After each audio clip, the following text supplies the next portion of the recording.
Well, hello there, my fellow Doombots and Laverian citizens, and with the release of Avatar Fire and Ash, which of course debuted the first look at Avengers Doomsday, starring Chris Evans as Steve Rogers, confirmed to return, where he, of course, rides a motorcycle, looks at his suit, and looks at his damn baby. We still don't know who this baby is, and yeah, it was confirmed that he would return to Avengers Doomsday, which is kind of hype. I was kind of expecting it. We all were expecting it. Like, come on, it was already confirmed quite some time ago that Steve Rogers would be returning. But yeah, to actually get it confirmed like this is pretty freaking awesome. But with all that said, this Journey to Doomsday episode is pretty special in that way and couldn't have been timed any better. It wasn't like I was taking way too long to talk about this movie, which I think is really sick. I really think that Captain America, the first Avenger, is wow, it is doom freaking tastic. In this episode, in Journey to Doomsday, where we ramble, recap, and rank, we are going to be talking about Captain America, the first Avenger, and just could not have been better timing, and I'm pretty excited to talk about this movie again, because rewatching it, I was like, whoa, this movie is seriously doom freaking tastic. But before we get into it, please like, comment, and doomscribe, or be doomed. So thank you so much for doing that. Let's start off with the ramble, where we just talk about like the behind the scenes stuff and what it took to make this movie. So first of all, Captain America the First Avenger was not in reality the first Captain America movie. There were actually two made-for-television Captain America movies where you had a dude running around with a really big motorcycle helmet and a frisbee who was Captain America. You see it right here where he throws a freaking motorcycle on a bridge and he does a really high squat jump. Damn, that looks like America's ass. But yeah, even Christopher Lee, Saruman himself, was the villain in Captain America 2, and I think the first one had a Red Skull, but we'll get to that a little bit later. But yeah, Christopher Lee, freaking awesome dude. Actually, it is pretty crazy. While doing a little bit of research, I found this here, that Christopher Lee actually fought in World War II. He was an SAS, whatever that means. He spent time as an intelligence officer. He served in Finland against the Soviet invasion. He was in North Africa after the war. He decided to go Nazi hunting. The man could speak 8 languages. This man was Saruman in Lord of the Rings. So yeah, that's pretty freaking crazy if you ask me. So yeah, rock and roll baby. Christopher Lee lived a crazy life, and it's kind of interesting that he's also part of Captain America's movie history. But that being said, let's look at the year 2011. Yeah. In this year, actually, there were quite some superhero movies. I think like 5 out of my head, or maybe 6. It started off with The Green Hornet in January, that really bad movie with Seth Rogen. I think I watched it one time, but it was like, what am I even freaking watching? And then you also get Super, a movie that I have watched a couple times, but I still don't really know how to feel about it. It's very, very dark. It's about this dude plays by not Sam Wilson, Rainn Wilson, from The Office, who gets a psychosis or whatever and thinks he's a superhero, and he starts hitting people over the head with a wrench, but he's way over his head when he tries to take on like real gangsters and stuff. This is like one of James Gunn's most dark movies. If you've never seen it, I would recommend go watch it, but I still don't know how to feel about it, because yeah, it is a pretty twisted and dark movie. After that, in May 6th, we got Thor, and I really like Thor. I think it is a good movie, like almost every movie in Marvel Phase 1. I enjoyed Thor. And after that, you got actually X-Men First Class, which I forgot to mention in my last Journey to Doomsday video. But X-Men First Class came out in between Thor and Ryan Gosling's shitty Green Lantern. And yeah, that movie's actually kind of peak, you know. I've watched it a couple times. I think I have to rewatch it, maybe after I do my 100% like Journey to Doomsday stuff. I would also like to like watch all of these X-Men movies, do kind of recaps for those, but this one was actually pretty freaking sick. But in July 22nd, let's get to the meat and potatoes. We got Chris Evans' first debut as Captain America, the first Avenger, which was of course the final piece of the puzzle in making Marvel Phase 1 complete in its road towards Avengers. The Avengers, to be specific.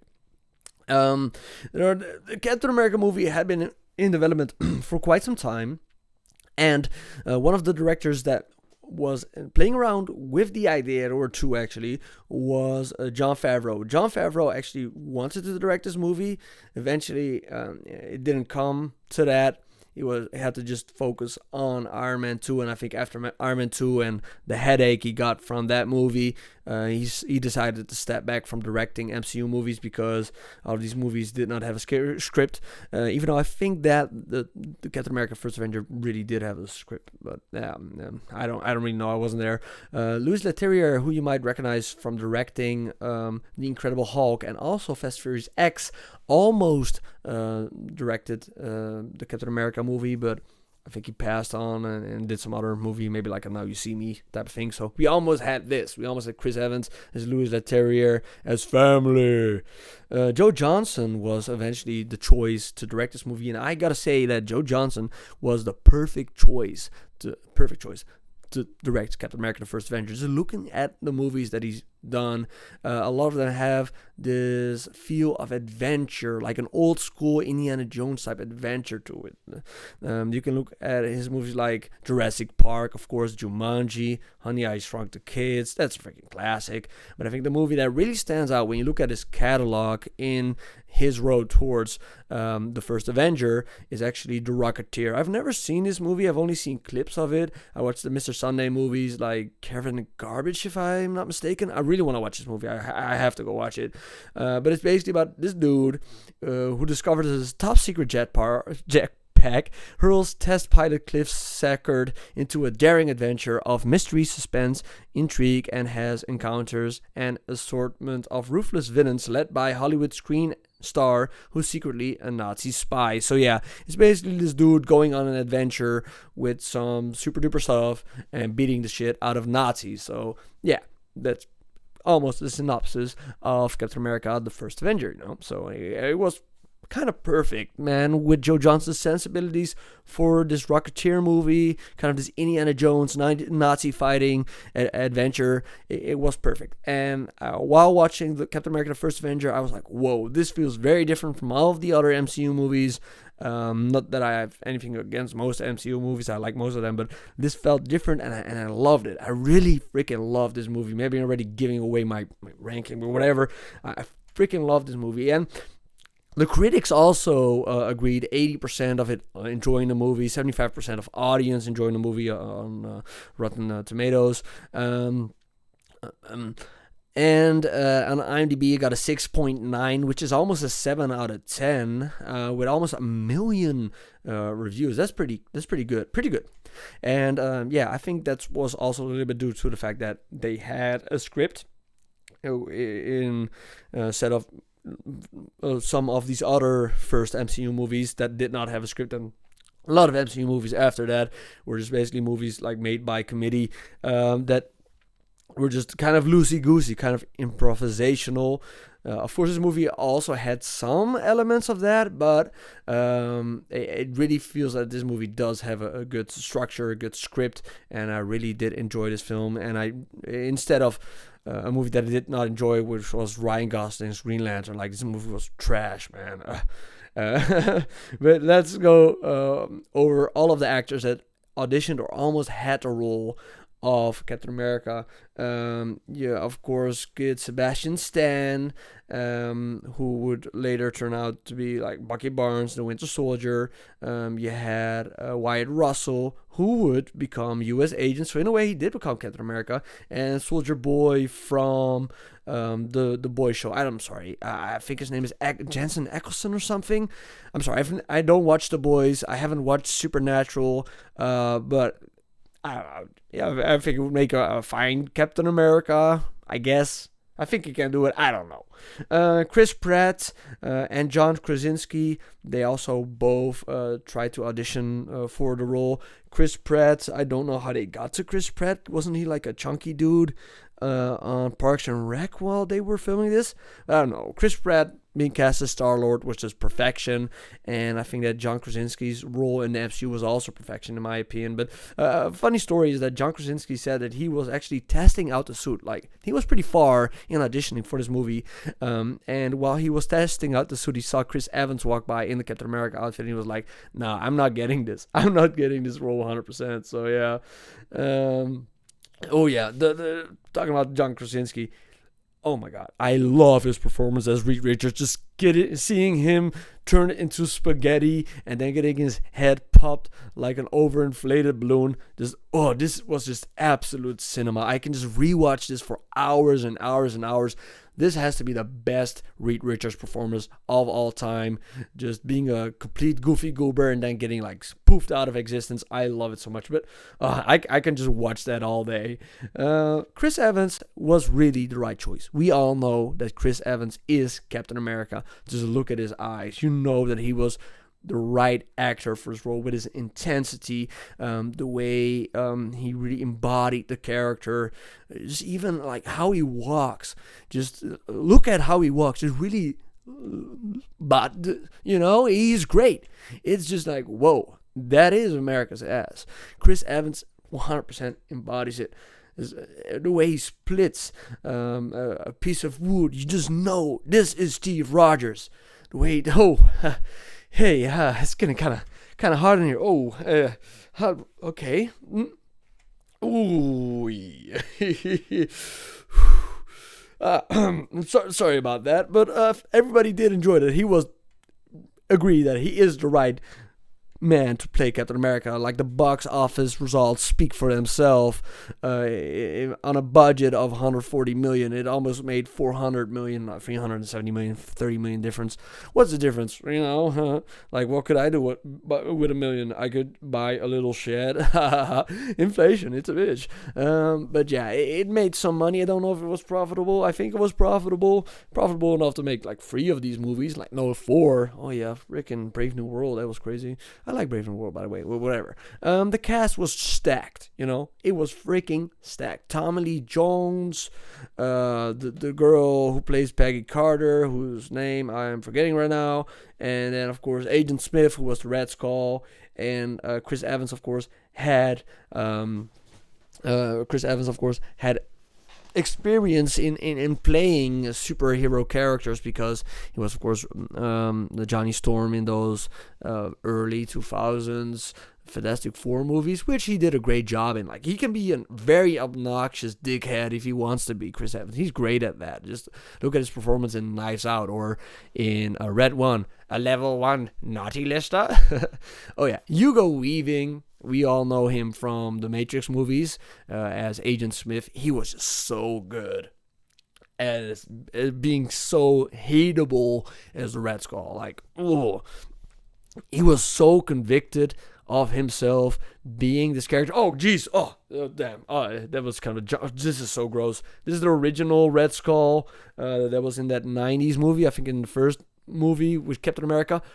Jeez Louise, this looks terrifying. Oh, man. I think that the UV... I cannot look at it. It's giving me a lot of... damn it.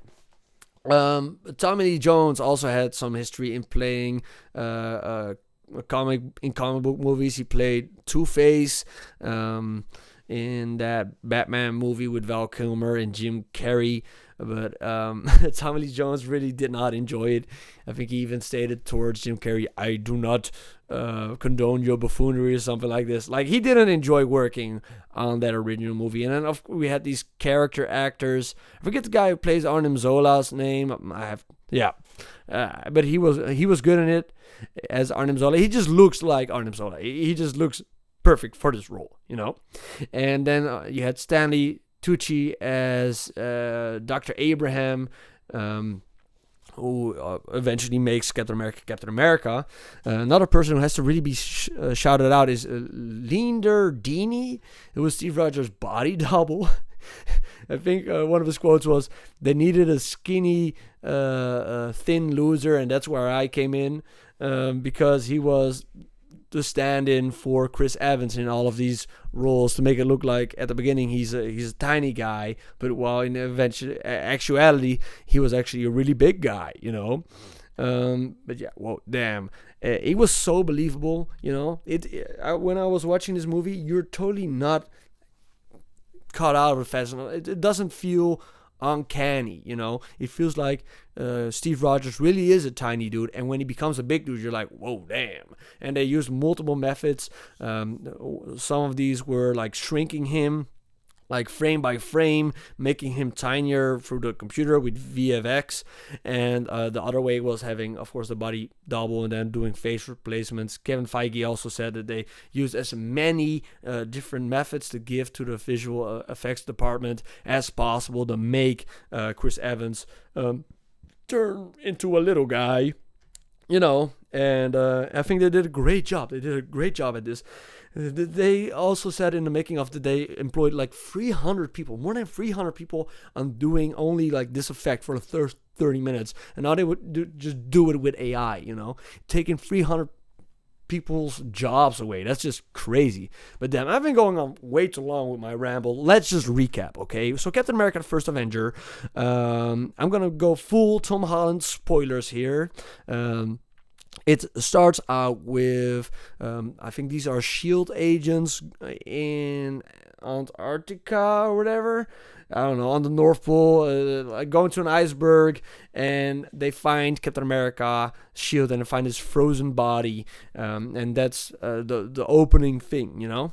Then we are in Norway, where the Red Skull is tearing stuff up with a gigantic tank. Like, this tank is freaking insane. Like, whoa.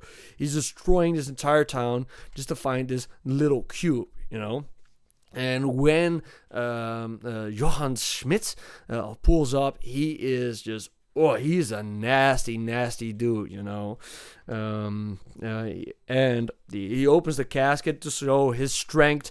He pushes the casket open. He grabs the Tesseract out of it, but he immediately knows, this is not the Tesseract. It's just a random cube. Also, by the way, if you look pretty closely, yeah, you can see it here underneath his ear. You see this scar or like this red line implicating that he is already wearing a mask. So that's pretty crazy. Yeah, you can already see it here, that Johann Schmidt is actually wearing a mask, already implying that he is the Red Skull. Yeah.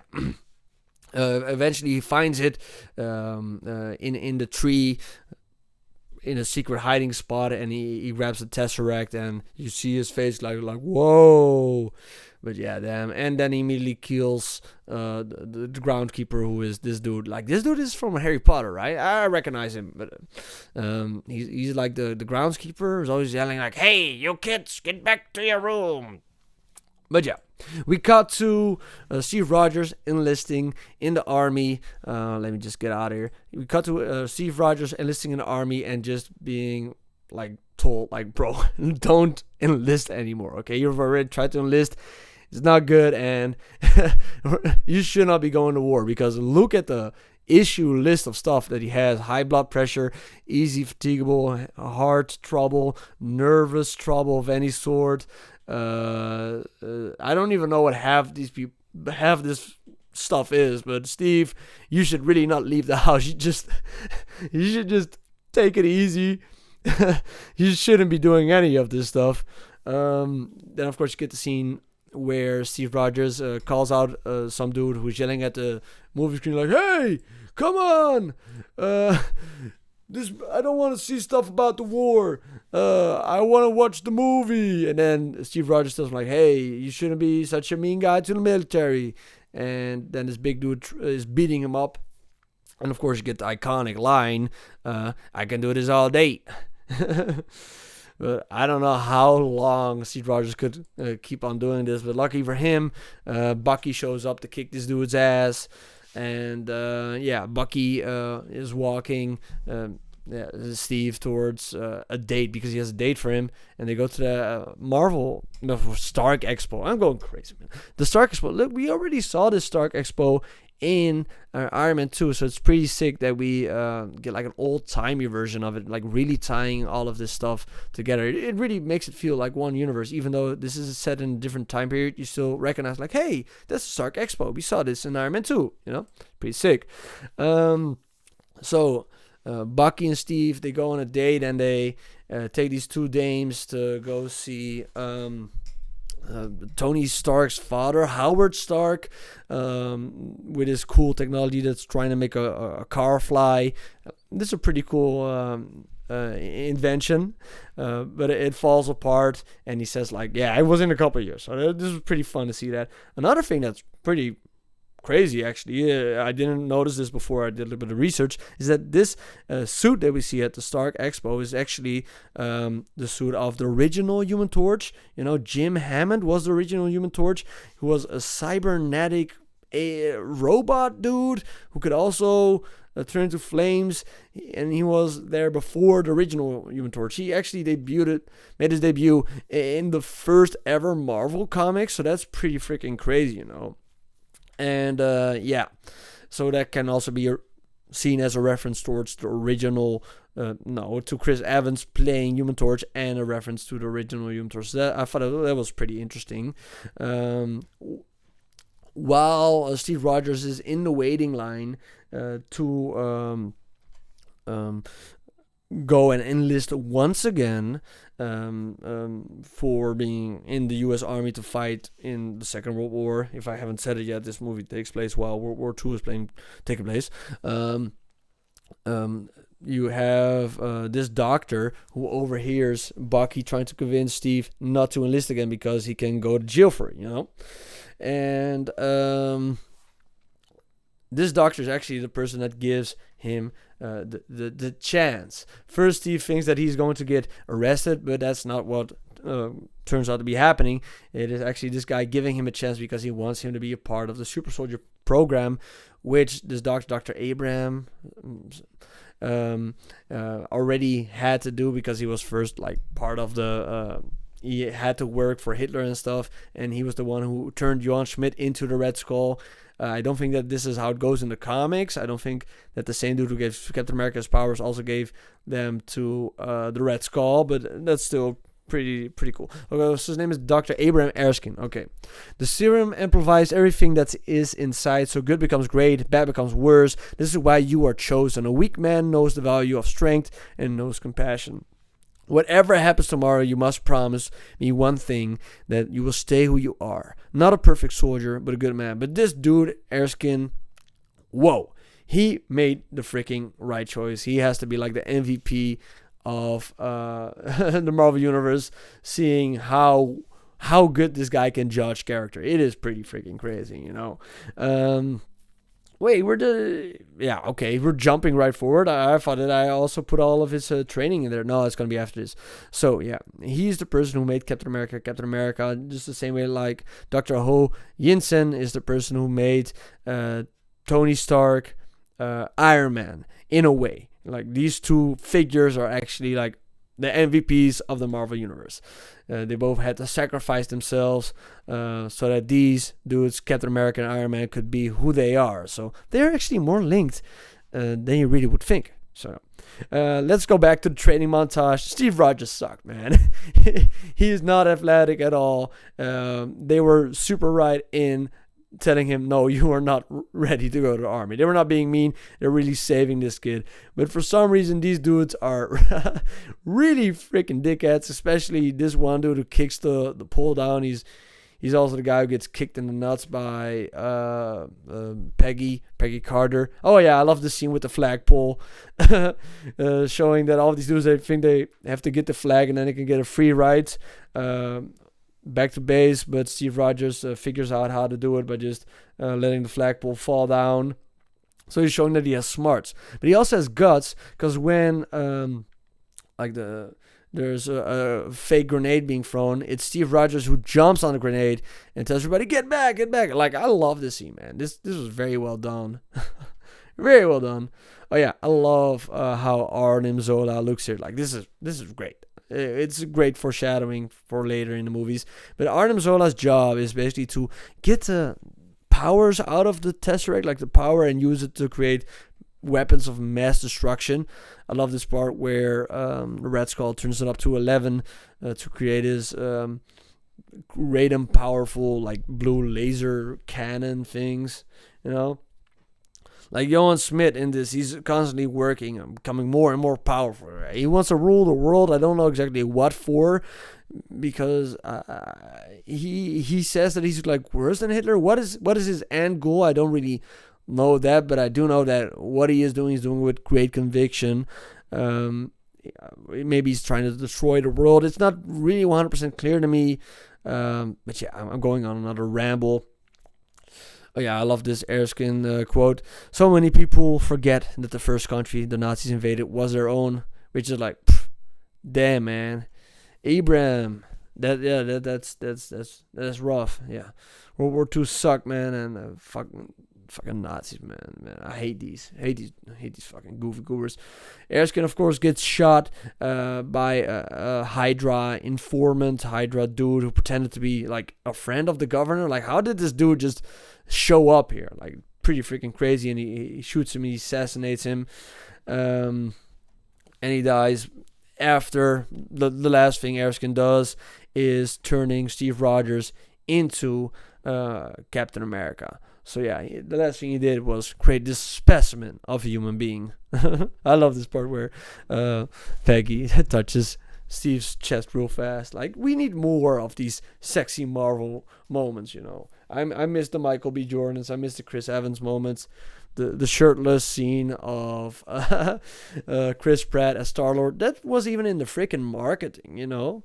I think they took all the sex appeal out of Marvel. I don't remember the last time I watched like a scene in a Marvel movie. I was like, whoa, damn, look at this.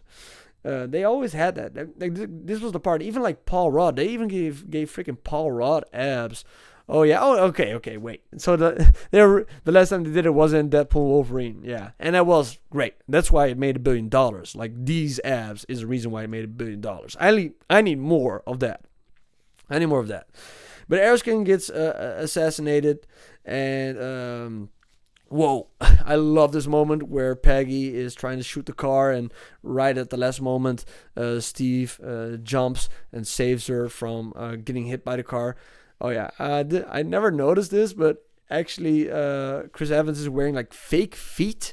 If you look at it now, oh man, it's giving me a headache. These look like really disgusting, these fake feet. While he's chasing this Hydra dude who killed Abraham Erskine, he also uses a car door as a shield. Earlier, he also used a garbage lid as a shield. So yeah, this is pretty interesting that he's doing all of this stuff. Of course, working up to like the real shield that he's gonna get later in the movie. Like, he has like 5 shields in this movie. Oh yeah, I love this part where he chases him, and the Hydra agent throws a little kid in the water, and Steve Rogers wants to save it, and the kid's like, "No, I can swim. Get that dude." And yeah, the part where Steve Rogers then he jumps into the water, goes after the submarine, and like smashes open the window. Like, this is a great part. And then this freaking horrible goober goes out of his way to tell him, like, if you take off one head, you will take his place. And then he takes this cyanide pill. Yeah.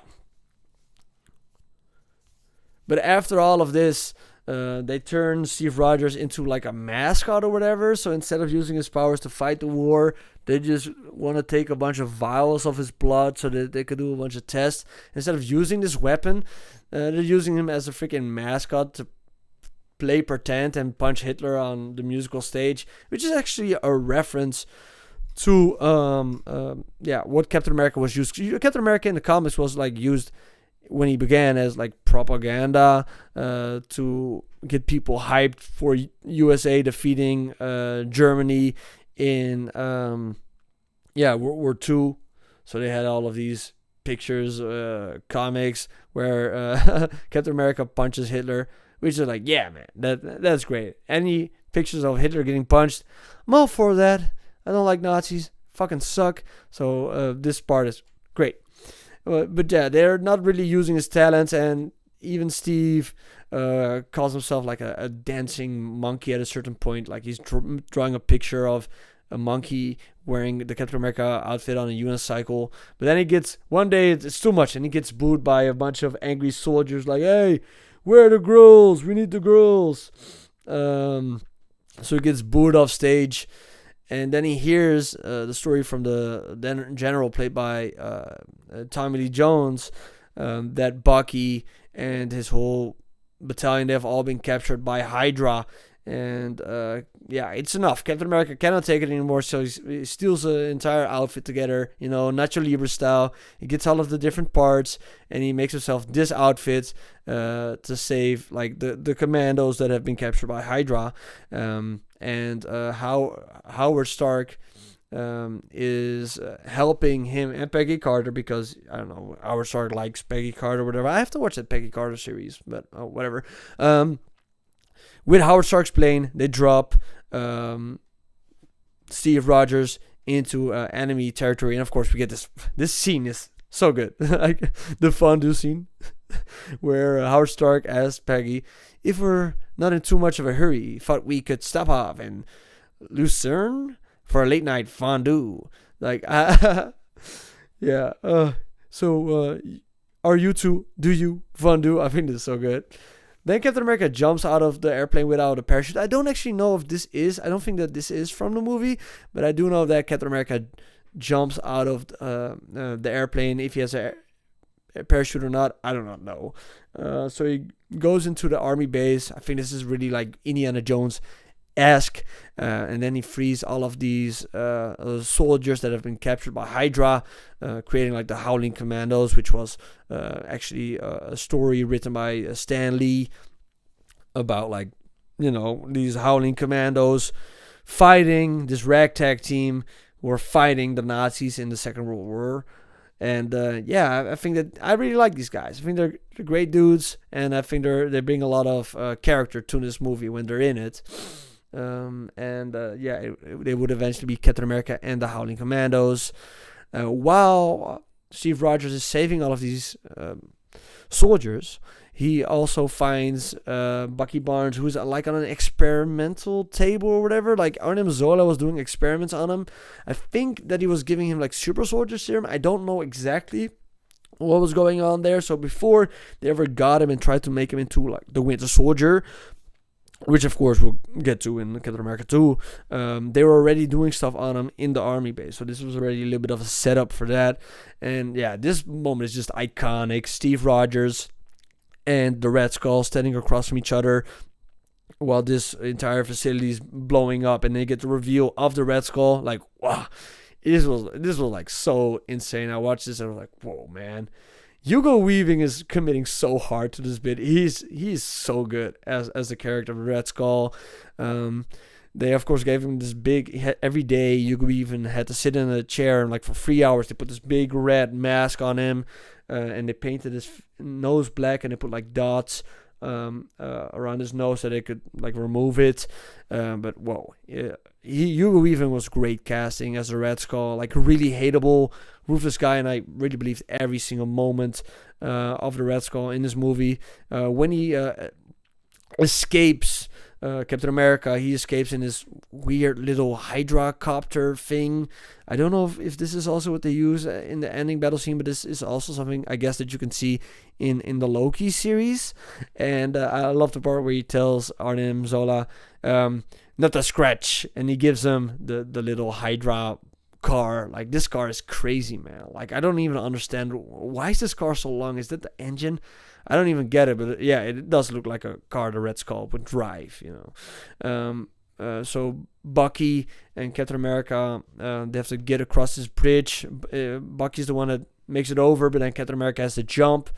And then you see that Captain America has saved all of these soldiers. I love the part where the colonel or like the army boss dude is like signing these death warrants of like Steve Rogers, and then turns out that Steve Rogers, he isn't dead, he's right here. And Peggy is like, whoa. And then the captain's like, well, you didn't do a bad job, you know. Oh yeah, I just have to mention the Stan Lee cameo, where Captain America is supposed to get the Medal of Honor for saving all of these soldiers. And then one of the helpers of the senator comes out and he's like, Captain America, he's not here. And Stanley says, I thought he would be taller. Like, I just love seeing Stan Lee in these movies. Like, Stan Lee is the man. Love this dude. Okay. Oh, yeah. We get the scene where there's a woman who's like a secretary who just starts like making out with Steve, which is like, what are you doing, man? Like, this lady should be fired immediately. Like, this is sexual harassment, man. This is crazy. Like, oh, these women will be really thankful. And Peggy sees it. This is a pretty crazy scene, you know. Oh, I also love the part where Howard Stark shows Steve Rogers all of these different shields, and all of these shields, they really suck until Captain America's like, hey, what's this shield right here, this circular shield, you know? And then Howard's like, no, you don't want that. This is like unbreakable vibranium technology shield. Like, you don't want this amazing shield. You don't want this. Oh, Peggy starts shooting at him. How do you like it? And Peggy starts shooting him because he just kissed that secretary. He's so great. All of the shields, like the whole shield journey of Captain America, basically, like, this is the final stage. First he gets the trash can, then the door, then the shield that he took from like, I don't know, his stage show.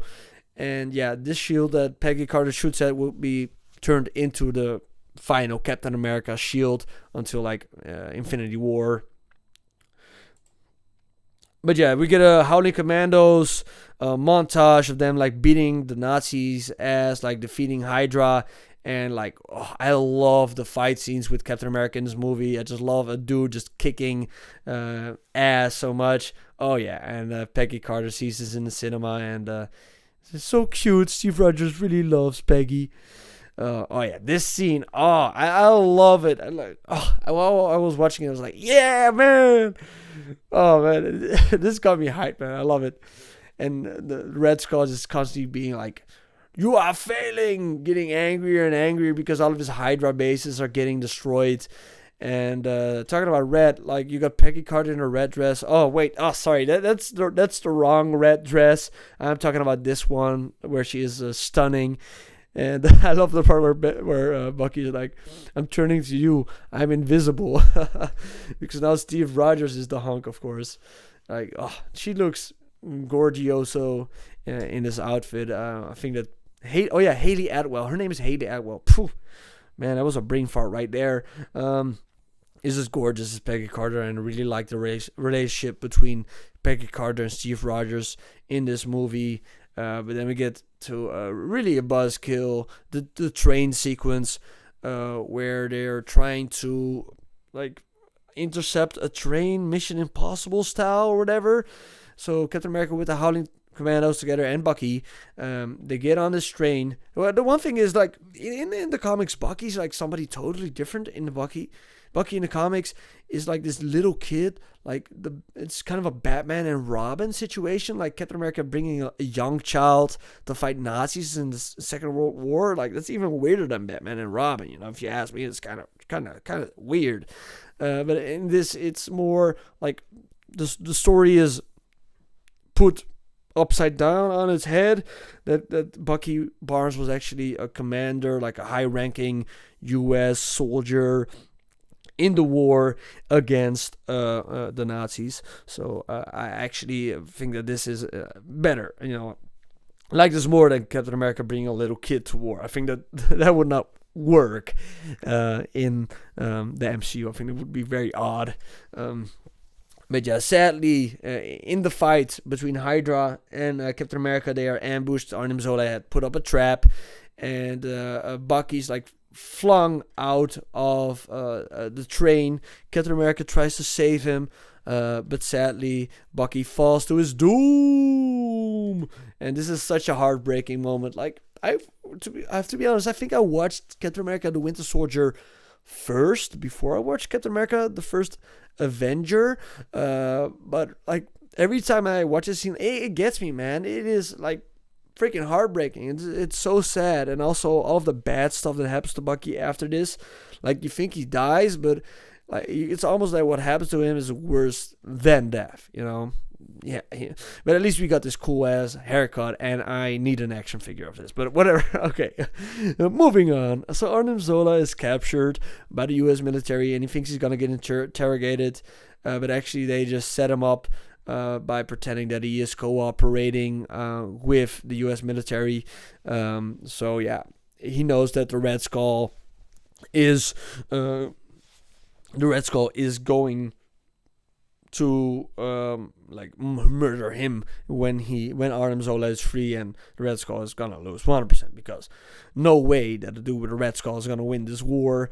Captain America has the brilliant strategy of to just pull up to the front door of the Red Skull and just get captured. For some reason, he isn't just like shot in the head immediately because movie, but sure, he gets captured, brought to the Red Skull, and once again, like Hugo Weaving is so great. Even though it's a one-note villain, it's a stereotypical villain. Hugo Weaving is just a master of his craft. He is so great at playing villains, from Megatron to freaking Agent Smith to the Red Skull. Like I hated his character, but I was also like, whoa, this is how you portray a character like this. He was so good. What makes you so special? Him being pure of heart, nothing. Just a kid from Brooklyn, you know. And then right before Red Skull wants to kill Steve, the Howling Commandos, they all pull up through the window, and everybody's like beating up Hydra. Peggy shows up, shoots a dude with a rocket, with a fire pack or whatever, and yeah, they're winning, you know. So Captain America, is chasing after Red Skull. Red Skull is in this big ship. Like, he has this really big triangle airplane which is filled with nukes. And the commander pulls up with the car, and they have the beautiful kiss scene between Captain America and Peggy Carter. Like, this moment is just so cute. I think this is also their first kiss. Like, this way, it really feels like Indiana Jones-esque.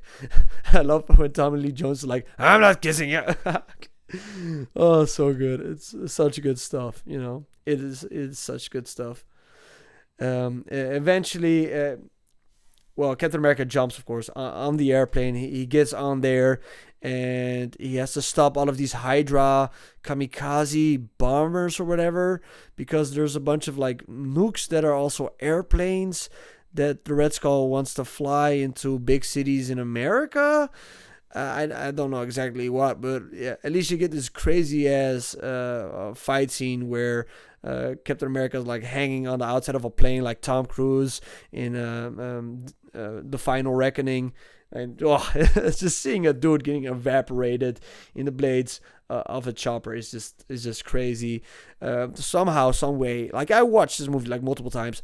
I still have like no freaking clue how Captain America got on this freaking ship, you know. But he got on the big plane, and he starts like punching Red Skull, and yeah, it's a good fight, you know. But it's like how people fight in the 90s, or no, in the 60s, like one punch, and I would really think that if Captain America from the Winter Soldier, who had the combat training, would pull up, he would easily defeat this Red Skull. Like, put him in an armbar, choke him out.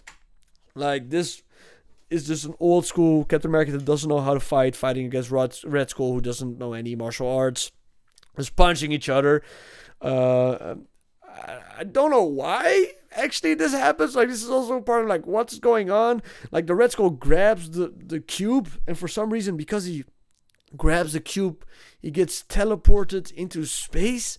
I think I gotta do some research on like what happened here, because it's kind of really confusing to me. I'll do some research when we get to like Avengers Endgame, when we see Red Skull again. But like, watching it, like, why? Because he was too evil or something, and then the Tesseract is like, hey, you cannot be evil. You cannot be evil. Now you're gonna get sucked off into space. And this is the part where where I broke, man. I cried a little bit here, I gotta be honest. The last conversation between Peggy Carter and Captain America is just so sad. It is just like, oh, Peggy says, oh man, tears streaming down her face. He steps on her toe. She laughs as they turn. We get a good look at, yeah. And so Captain America, he just knows that the plane is going to crash. He knows that the plane is going to crash, and they have their final conversation. And yeah, when he finally wakes up out of the ice, his entire life that he wanted to have with Peggy Carter is just gone, and that's just heart wrenching after watching this entire movie. You want Steve Rogers to have the happy ending, but sadly, he doesn't get it. He wakes up in a shitty little room, and these people are dumbasses, by the way. Like, they played the sound of a game that happened already when Steve Rogers was like alive, because he was literally at the game that they're playing through the radio. Why didn't they just, I don't know, look up a game that played like after he got frozen, after World War II was over? Like, these people are real dumb, goofy goobers, but I think eventually Steve would have found it out anyway. It's just somebody should get fired for that, Steve runs into Times Square, and he's bombarded with ugly as ads. If it would have been right now, if it would have gone to Times Square right now, it would have been even worse. So many advertisements. I think they really filmed this at Times Square or whatever. But yeah, that's where he meets Mr. Eyepatch, Captain Hook, Nick Fury himself, who says, "Hey, I need you for the Avengers." And that's, of course, the post-credit scene is just a trailer for The Avengers, which maybe at the time was pretty dope, but I already had watched The Avengers, like the trailer already a couple times, or I already watched The Avengers before I watched this movie, so it wasn't that impressive to me. So now it's time for me to rank this movie. I gotta be honest, 10 out of 10, 5 out of 5 Dooms. I love this movie. I think this is one of the better Marvel movies that has been made, and I think it's super underrated, and this might be my favorite movie from phase 1. I still gotta rewatch The Avengers, but I do think that this one is so good. It is so freaking good. It's also reflected in my ranking. Captain America: The First Avenger is number 1. Then you got Iron Man, Incredible Hulk, Thor, and Iron Man 2. So yeah, it's on the top of that list. On the villains, I put Johann Schmidt's Red Skull above Loki Laufey sound. Maybe that is, maybe that's, people would disagree with me on that, but the reason is because, like, Hugo Weaving's performance really feels like a heavy freaking hitter compared to Tom Hiddleston, who is a good actor, but just feels like he has like less gravitas than Johann Schmidt, So yeah, right now number 1 is Red Skull, the most hateable, like the one that feels like a real villain. And then if you get to movie scenes, I have the Captain America montage just behind the Iron Man suit up, like as number 4, but I got it before. It's above the Destroyer versus Thor scene, and then the post credits. I actually have this as the lowest post credits because it's just a trailer for the Avengers, and I don't know. It's just not really a good post-credit scene. It's just a trailer, so I just don't think it's really a good post-credit scene in my opinion. Yeah, I think that's it. If you enjoyed this video, please like, comment, and doomscribe. The next movie I'm going to be talking about, of course, will be The Avengers. That's it for me. Doombot out, and have yourself a happy Doomsday.